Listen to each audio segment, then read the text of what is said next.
It's a coin that's not made out of gold or metal. You can't touch it. It's all digital, and it's often described as the currency of the future.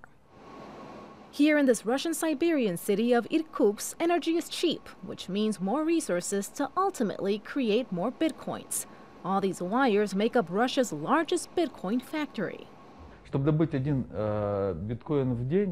In order to mine 1 Bitcoin a day, you need around 300 computers. So roughly one needs to invest around $800,000, taking into account Russian prices, to mine just 1 Bitcoin. In Bitcoin language, mine means using computer power to complete a mathematical algorithm. Success is rewarded with Bitcoins.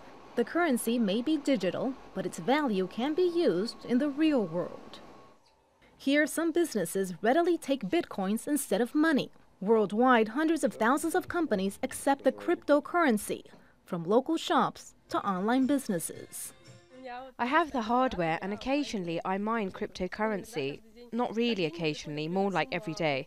I get a certain sum in cryptocurrency daily, which was produced through a small gadget called Miner.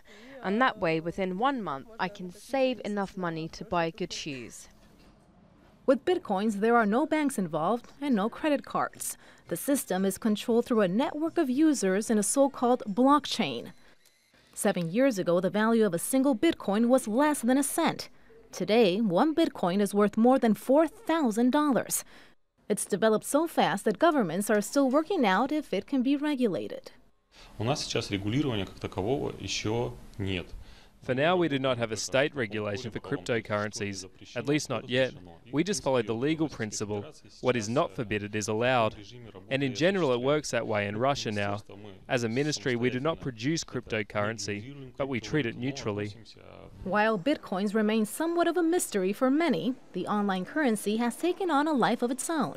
It's challenged traditional thinking on commodities, proving that you don't need to hold it to own it. Katia, Lopez-Hodoyan, Al Jazeera.